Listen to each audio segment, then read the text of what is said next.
Welcome, everyone. Welcome back to Black Men Survival Steps to Beat COVID-19 in the African American community. I have with me today an exciting guest, Dr. Kahlil King, mental health expert. She specializes in behavioral social sciences and economics and has presented research on diversity, dating, domestic violence, work-life balance, and more. Her recent features include Forbes, Medical Economics, Amazon Alexa's Little Da Vinci's, and more. She is a young professor teaching economics and psychology at the Fashion Institute of Technology, psychology at Hofstra University, and economics and psychology at Nassau Community College. Welcome, Kahlil. How are you doing today? Thank you. Thank you so much. I'm doing very well. How are you? Well, I'm so excited that you're here today. I'm calling today Black Girl Magic because I know we're going to have a wonderful time up in here. Yes, we will. Thank you so much for having me on. Oh, thank you so much for agreeing to be here. So a couple of things we're going to be talking about today is, number one, how is COVID affecting the well-being of African Americans and Blacks, as well as how can we maintain a healthy work-life balance during this pandemic? In addition to, what are your thoughts on the increase in domestic violence cases during the pandemic, and what advice do you have for African American women during this time? And if it's okay with you, I really want to start with your thoughts on the increase in domestic violence during the pandemic. As I shared with you not too long ago, I've talked to several business owners who have shared with me in their community. Some police officials have shared with them that domestic abuse is on the rise. Absolutely. And this is a time where, let's say, if you were someone that's been victimized by your significant other, your spouse, your partner, whomever, before maybe you can leave home and go to work at a place. But right now, we're all sheltered down if you're in one of those states that has not fully reopened. So you don't have a place to escape to. So what can we do? Exactly. Typically, we do use the workplace as a respite or a solace, a place to escape from whatever is bothering us at home. And now our jobs also may be very demanding, but it's a different cognitive process when you're at work versus when you're at home. So now for those of us who are working from home or not working at all and staying home full time, we are not able to have that outlet. And that poses a problem for both the victim and the victimizer, because the victim is now stuck, as you said, at home with the abusive partner. But then that also puts a lot of psychological stress on the abuser, and then will increase the tendencies to engage in these violent behaviors. So now you've created almost a perfect storm for a situation that was probably already violent, already somewhat abusive, to escalate to the point where now we're seeing higher cases of it in police reports, in our neighborhoods, people we know who we didn't know they were in abusive relationships and now popping out and saying, oh yeah, my partner hit me, we had a big fight, we don't usually fight.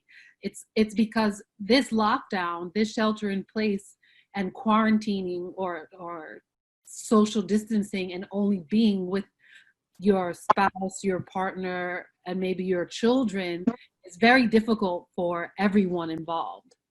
Yes. So what's going on with the abuser? Because I could be wrong with this, and you're the expert, and I want to share with you my thoughts on this. Sometimes I feel that, because a woman can be an abuser too. Absolutely. Men. So sometimes I feel that with some people, not all, that if they don't, as they say, using the phrase, wear the pants at home, have any authority at home, let's say they get to work, those can be your bullies that we see, because they want to be seen, since I have no control at home. So when I come to work, I'm going to run this, because I can't run it at home, but I'm going to run this. Even if I run it into the ground, I'm going to run it, So what is going on in their mindset? And then the other thing I'm wondering is, are they loving this? Are they loving the fact that they're sheltered down, that they get to abuse more because they know she can't go anywhere, he can't go anywhere. And then I think about the children too, because children are even being more victimized with this as well. Yeah. So to start from where you started, there's definitely a whole line of research on abusive supervision and what causes your supervisor, your boss, manager, president of the company to be abusive towards the subordinates and the employees that work there. Now, this may be typically verbal abuse, but it can get to the point where the boss is actually violent with employees. And a lot of times this has to do, same thing that we see with police officers on the job, where they are, they are the boss there. But in those situations where at home they don't have any control, the loss of control is what kind of sparked all of this domestic violence to begin with. Whether it's the abuser feeling like they should have total control and they're trying to maintain it, or whether the abuser feeling like the control is slipping away.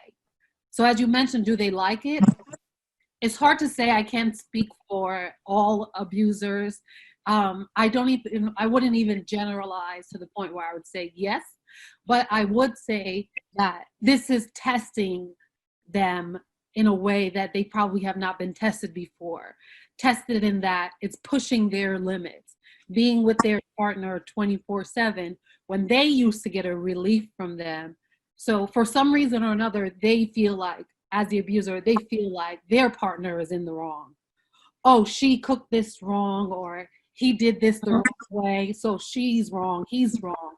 And they get to go to work and get away from all of the miserable stuff, so-called miserable stuff that their partner is doing. Now they're locked down with their partner 24/7, and they have to put up with all this, for lack of a better word, crap that their partner is doing, which is obviously innocuous to most of us.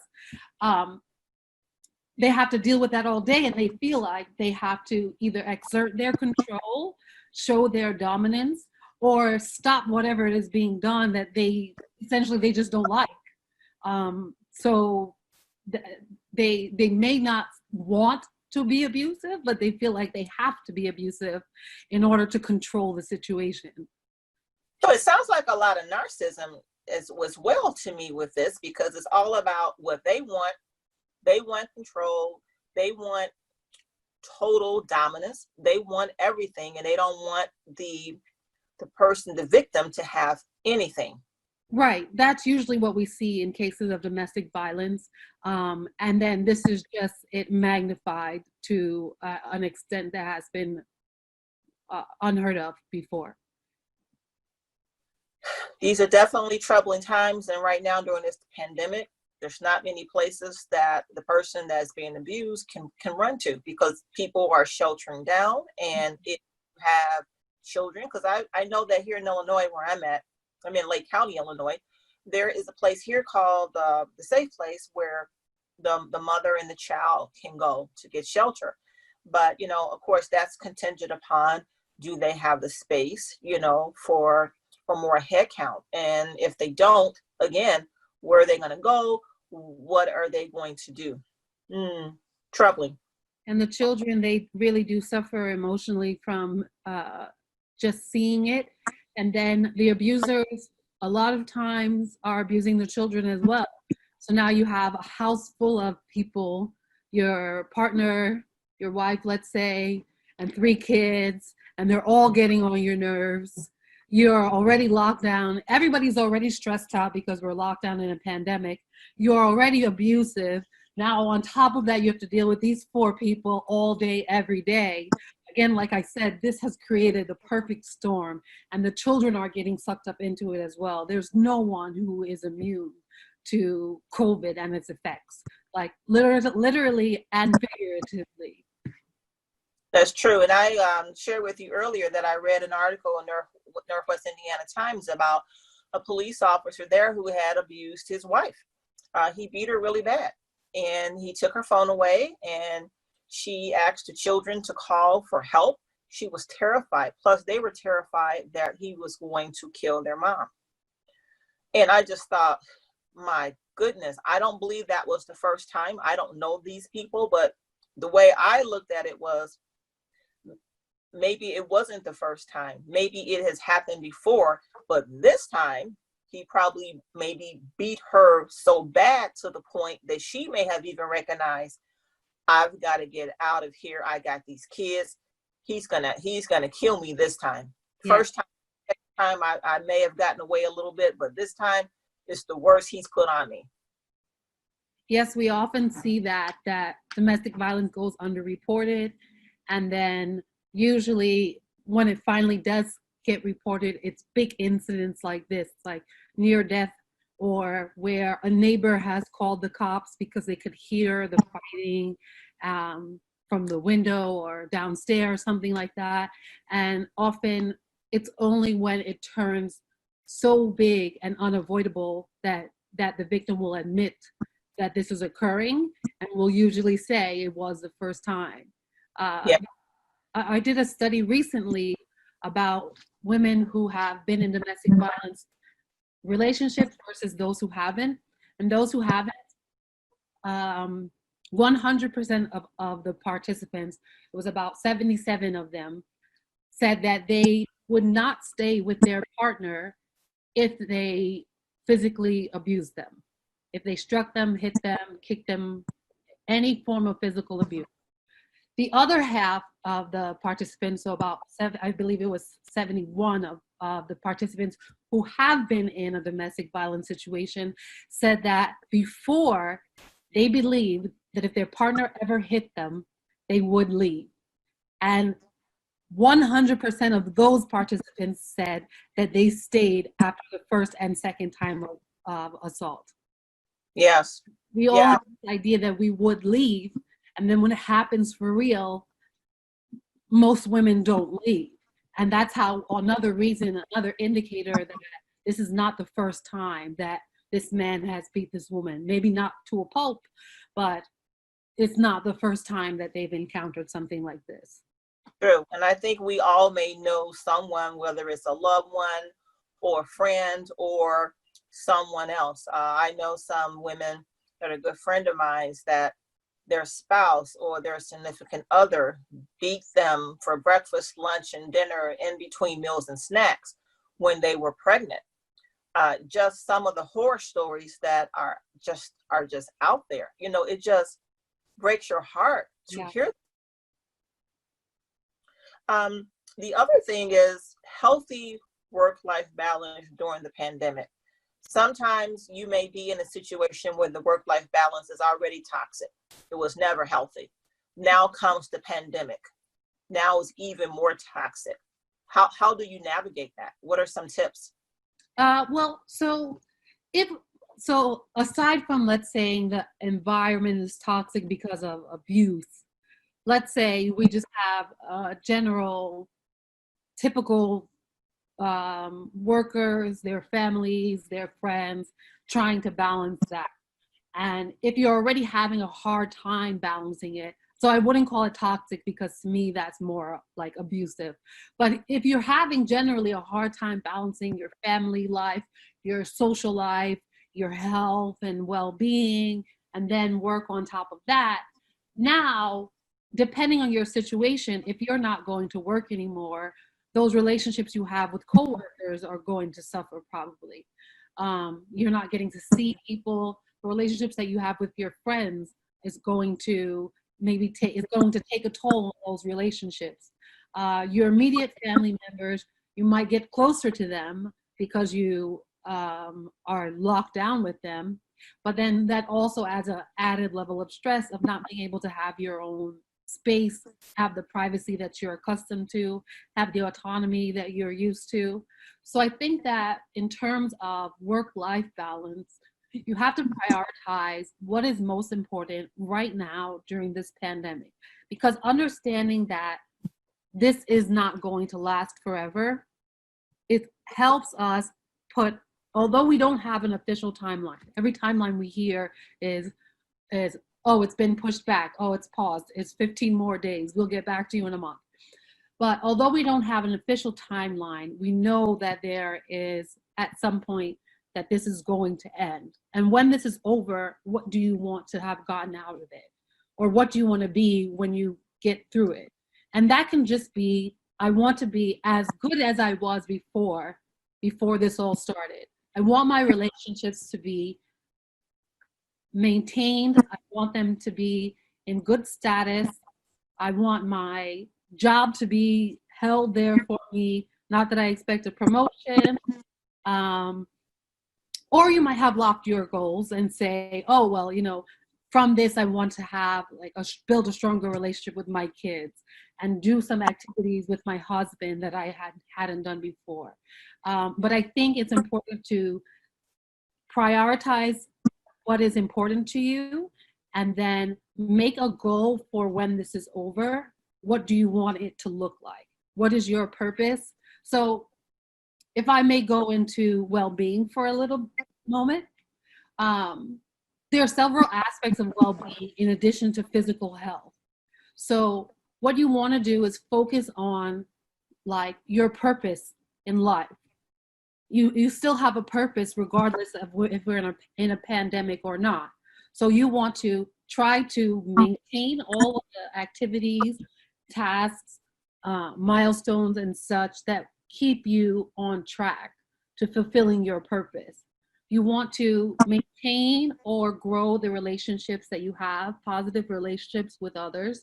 You want to keep that on track so that when you come out of this, you still have positive relationships with those people that you care about. Personal growth. This is a very difficult time for personal growth and for especially environmental mastery, feeling like you have a grip on things that are going on in your life. So that's something that we are all going to struggle with. But at the very least, when we come out on the other end of this, we can say, I have not lost sight of what I wanted. Maybe I haven't done as much as I wanted to, but I haven't fallen backwards. And if I did fall down, I got back up. So I believe that work and life, the balance between them rests heavily on your well-being and vice versa. Your well-being rests heavily on your work-life balance. Okay, now you and I agree with everything that you said. You and I talked about this a short while ago where I gave you the situation about, you can work a job and you may say to your employer, hey, I can't come into that office. You remember that conversation? And I says, you can't come into the office. And then your employer may say, well, why not? And you'll say, well, due to COVID-19, let's say that you are working in an industry where, whether it's home health care or any other industry where there may be nurses or caregivers or whomever in and out of people's home, and you're working, let's say, in that environment, and you don't want to come in contact with some of the workers because they could have possibly have been contaminated, or maybe I shouldn't say contaminated, but they may have been in close proximity with someone that has COVID. Now, the employer may say, I don't care about that. I want you to come in this office. Now, I'm speaking of right now, Kahlil, situations where the job you're doing, you can do it from home. Mm-hmm. Okay? Now, one of those jobs where it's essential that you be there. So if your job is non-essential in the sense that you can do it at home, some employers are really beating up on the employees emotionally, trying to make them feel guilty or either threatening them. And they just don't want you to work from home. Some of it is because of control. Some of it, maybe they have legitimate concerns that maybe performance will suffer. I don't really know, but that's a lot to also deal with. Yeah. So in a case like that, I think this reminds me, and it's going to seem such a tangent, but it's not. This reminds me of Black women and healthcare. So Yes. What has to happen in these situations is you have to be assertive. You have to tell your boss, explain to your boss why it is unsafe for you to go to work. and that you're not essential and that you're not going to be there. They will push back at you, but if you are essential to their operations, so you may not be what the government considers an essential worker that needs to be out, but if you're essential to their operations, they're going to find a way to allow you to work from home if you make it known and stand with your point that you are not willing to take this abuse. Essentially, that's what it is. It's abuse by the supervisors saying that you have to come in. If they're guilt tripping you, that's abuse. Yes. They're trying to control you. That's abuse. Studies have shown that people who work from home are not less productive than those who work in an office place, as long as they're doing the same tasks.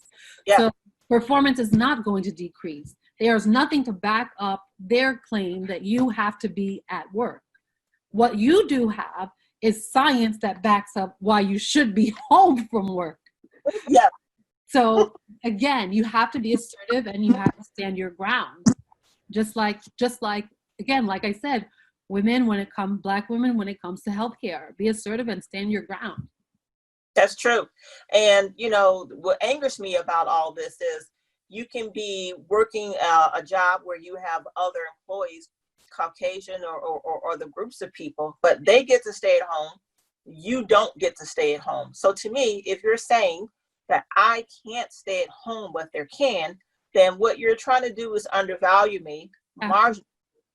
Okay. You're also saying that I'm not as worthy or as valuable as they are. And I refuse personally to allow anyone put me in that box. Find our power. Yes. Our voice. But oftentimes, sometimes some of us may feel fearful that, I mean, none of us, we hear all the time about, you know, you're the black bee, you know, you're the this. I had a situation the other day where I had to go for a medical appointment. It's one of those situations where it's critical. I had to go in. This is, you know, was vital. And so I left there and I stopped somewhere to get something to drink because I'm diabetic and I needed something quickly to eat because I sensed that my glucose was low. So I said, well, I'm gonna grab a soda. It's not healthy, but I need something to bring up my sugar because I'm feeling, you know, a little shaky at this point. So here I am in the drive-through lane. This man sees me, Kahlil, and he proceeds to pull in front of me. Well, when he couldn't, he called me every name. Mm-hmm. He called me the black, you know what, you know you this, you know you that. And I'm gonna tell you something. I gave it back to him as good as I got it because I felt like this. Normally I don't do that, but I'm gonna let you know today, sir. Today is not the day. Not today. There's no reason for you to try to disrespect me and call me any names. For a drive-through lane? How stupid is that? But the way he looked at me was, I see you. I know you were first. I don't care. I don't care. You wait. Yes, that's the message that's being sent. I don't care. The employers are sending that message to some of us. Yes. Healthcare professionals are sending that message to some of us. And now during the COVID pandemic, it is disgusting that anyone would have that attitude, but now they seem to be having it more because they have to prioritize. Because there are so many people in need now, more than usual, that they have to prioritize. And how are they going to prioritize? Race and gender. Yes, that's true. And then with some of these employers, even when it comes down to, let's say, mask, gloves. I was at a place and I saw a couple of young people at the drive-through that didn't have on a mask or anything like that. And I said to them, I said, now I have on my mask, but I noticed they were not wearing one. And I said to them, and they were outdoors taking orders. And I says, your employer doesn't provide you masks? No, we have to buy our own. These are Black and brown employees. And I thought, how sad is that? How sick is that? Because they're working for your company. They're out here servicing the customers. Do you want them to get sick? Right. But they don't care. No, they don't. They don't care. If their employee gets sick, they'll get another one. And that's the problem, because they just view you as, okay, just toss you to the side and get another one. How do you Disposable and replaceable. value people? Is that a mindset? I would have to say yes. It has to be, you know, because that's a very particular thing for you to do, and to devalue another person in such a way that you make it obvious that you have total disregard for their health and their well-being and their lives. So now we're not just talking about you might catch a cold or wear these gloves so you don't get a rash. We're talking about you may die. Yes. And these people just have a blatant disregard for the lives of these Black and brown people. And so, yeah, it's a mindset. Yes. It's a mindset. And many of us are not just dying. Many of us, African Americans, have died. Yes. You know, more of us, we're right there on, you know, working in the public, working in positions that we can't do from home. So whether it is a caregiver, whether it's in the medical, different industries, that our lives are exposed. Yes, and it's been hitting the Black community particularly hard, disproportionately, and it is because you say we are working in positions in some low level or entry level positions where we have to be there. Of course, you know, the drive-through has to be open so that people can get what they need, especially essential employees, but then also entitled folks who don't want to stay home, who want to cut you off in the drive-through line to get a cheeseburger just because. Yes. But somebody has to be working there, and the way that our system is set up, who's working in the lower class. Yes. And also young people, but young people from the lower class, because young people from higher socioeconomic backgrounds, they don't work these jobs at McDonald's, or they don't. Exactly.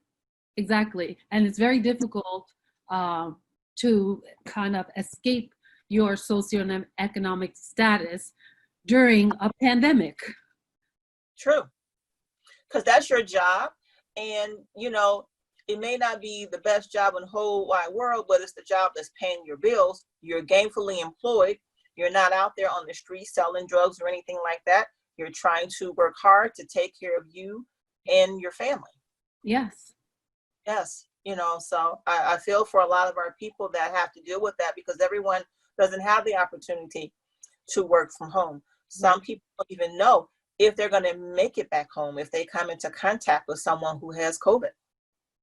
Absolutely. It's unfortunate, and it's just a sign of disrespect to our community, in my opinion. It is. What advice do you have for African American women during this time? This is again where you have to be assertive.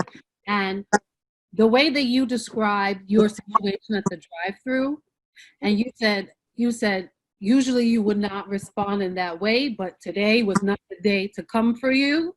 Yes. Anytime anyone decides that they want to come for you, and now in times of COVID, today is the day. Today is the day where I'm going to respond to you, because I need to step up. I need to show my value, because for some reason you can't see it. So I'll take it upon myself to show you that I have value and I deserve respect when it comes to healthcare settings, that I deserve proper treatment, that I deserve to be treated equally as a white woman, as equally as a white man. I will say to the medical professionals, treat me like you are treating a white man. Don't treat me like I'm a Black woman, because I know how you treat Black women. And that will get them all, you know, riled up and concerned about what they're doing, because they know exactly what they're doing. They're devaluing. Yes. And and marginalizing us, absolutely. And I say be assertive, because, as you also said before, when a Black woman steps up and speaks out, she is aggressive and she's the B word. I'm Yes. not saying to be aggressive. I'm Right. saying to be assertive. If they misinterpret your assertiveness like you should, and we Yes. should not have to, it should not have to be, well, today is the day that I'm going to step up and be assertive. Right. It should Yeah. never have to be that situation. But the realism is that that's the current situation that we are in. And before COVID, during COVID, after COVID, it's always going to be, I mean, hopefully not always. At some point, we could become equal citizens here.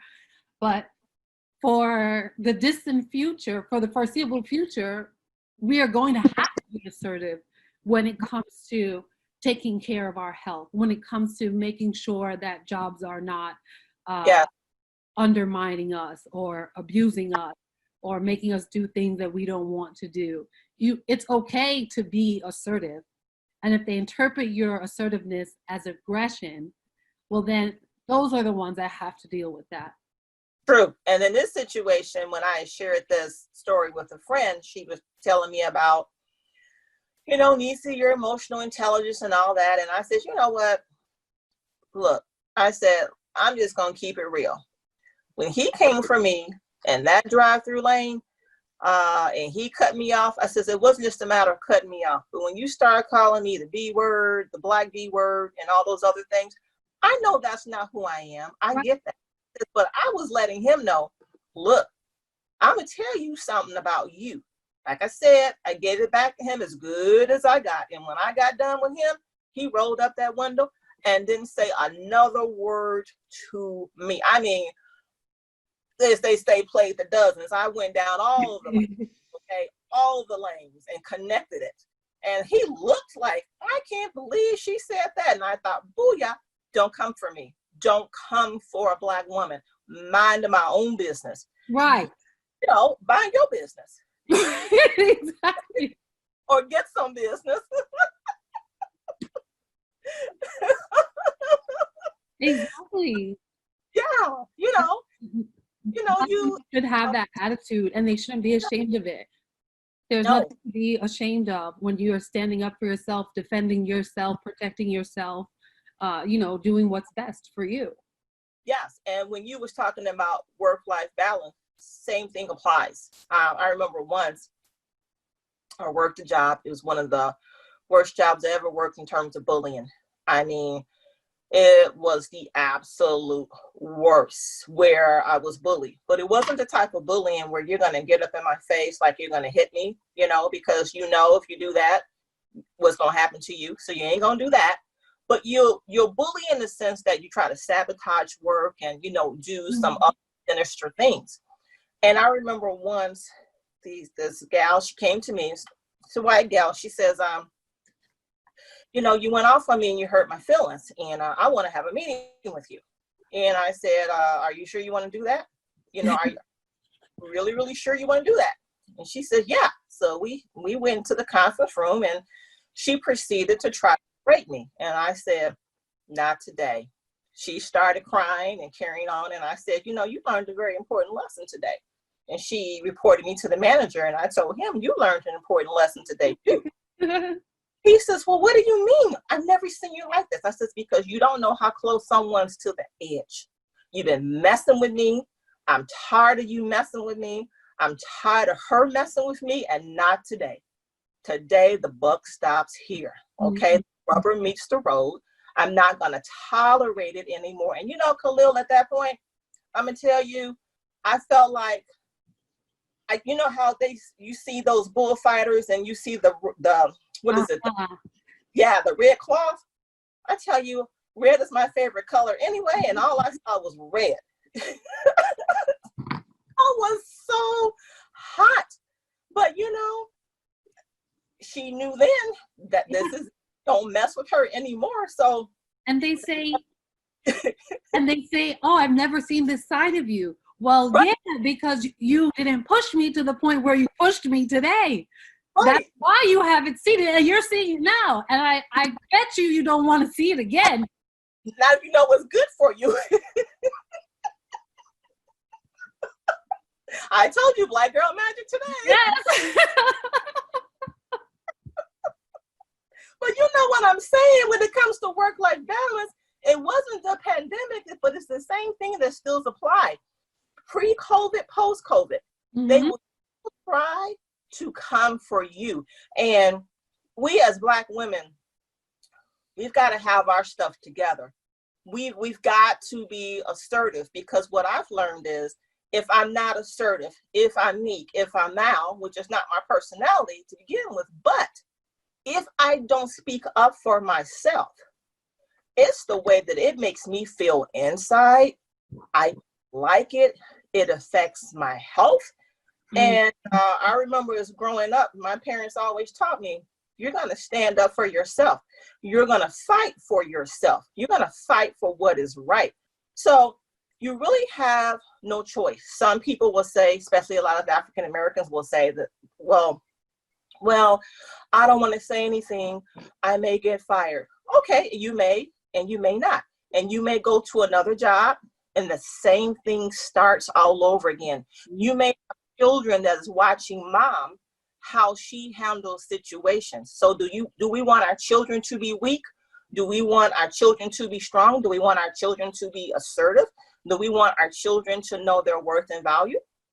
Those are the things we need to be asking ourselves. Absolutely. And if you don't stand up for you, there's no guarantee that somebody else will. No, not at all. It's very likely that nobody else will, but maybe someone will swoop down, your fairy godmother or something, and help, but that's no guarantee. So you have to stand up for yourself just in case she doesn't make it. No, you got that right. So how do you feel COVID is affecting the well-being of African Americans and Blacks today? I think it's tearing us down, and we need to be strong, and we need to recoup from this. I think that, as I mentioned, well-being is a lot more than the physical. So there are so many people suffering physically from the effects of COVID, from the effects of other conditions and diseases that they may have, mental illnesses. And so COVID is really intensifying all of those things. And because we don't get the care in the Black community that we should, because one, practitioners don't feel we deserve it. One, some of us have been groomed to feel like we can take care of these things on our own. Also, people have been groomed to believe that they are not worthy of this elite treatment when it's actually just basic treatment. So because of those reasons, our well-being overall, holistically, we're looking at dramatic decreases in well-being because people are losing their sense of purpose, their sense of worth, they're getting sick, and then the body's physical response to stress can manifest in those ways, and then the physical response, then triggers a mental response, and it's a cycle where you're getting sicker, your mind is getting sicker, your body is getting sicker, your mind is getting sicker. And without proper treatment, without proper care to intervene, you're going to continue through this cycle, and you may not make it out of COVID free from this trap, from this what do they call it? A hamster wheel, right? Yeah. Right. So you're trapped in here, and then you go through COVID is over, and you're still stuck in there now because you didn't get the help that you needed to get out of it. True. I see a lot of PTSD. I can see that's going to be on the increase and rise due to this pandemic. I see a lot of the isolation itself is challenging for a lot of people, especially they can't get out, or anything like that. It's really hard for a lot of people, but we still have to stay safe. Yeah, we have to be safe, and that's the number one priority, to look out for each other. If we don't follow these guidelines and stay as safe as we can, we might end up harming another person. If I go outside today without a mask on, I might expose myself, and I go see my grandmother. She's 87 years old. She's still working. I go, let's say, stop by her at her job, and then she comes and meets up with your grandmother, and now your grandmother gets sick and passes away from COVID, all because I didn't want to wear a mask. I'm taking down another beautiful Black woman in our community. Wow. Yes. So my grandmother didn't get it, I didn't get it, you didn't get it, but somebody got it, and it took that person's life, and that's what we don't want to see. No, we don't want to see that at all. And as far as the economics piece of this, some of our jobs may not come back. So if they don't come back, that's where I feel that Black and Brown, we need to look at our skill sets, our gifts. What are we good at doing, to look at finding something we can do to start earning income for ourselves. Because if you work for a job, let's say you're a creative person, you have a special skill set, or whatever it is, that we should look at how we can monetize that to supplement our income. Absolutely. That's a great idea, because at times like this, we're losing our jobs for reasons that are that are not our own. Yes.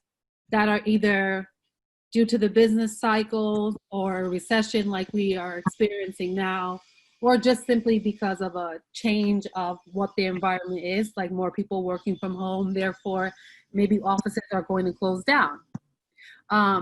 Because of that means that you have to then find a way to find the skills that you need to get another job. And if that means making your skill into a job, then that's how you become employed. Whether Yes. through a corporation, an organization, a company, a firm, whatever you want, wherever you find a job, if you can get the proper skill set that they're looking for, otherwise you develop your skill set and make that your job. You made the job for yourself. That's true. Definitely make a job for yourself so you can have a seat at your own table instead of trying to get a seat at somebody else's table. That's true. Now, I know that you've done a lot of research, domestic violence, diversity, economics, and well-being. Are you going to be offering any classes for women, like self-empowerment classes? Any thoughts on that? So I've been working with a colleague, and we are developing some coaching classes. We haven't worked out the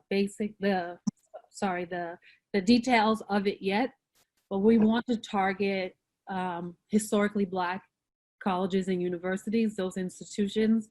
And there are some Latino serving institutions as well. So yes. We want to get in there, particularly if they into the business schools, because that was my major as an undergrad. That was her major in her master's program. And so we have this relationship with the business schools. And so we're trying to get into performance coaching, professional coaching, and if we can do a bit of life coaching, because these are young, they're aspiring, wonderful kids who can grow up to be our future, right? So if we can get into some of that coaching and the educational aspect of that, we would love to do that too. Okay, that sounds great.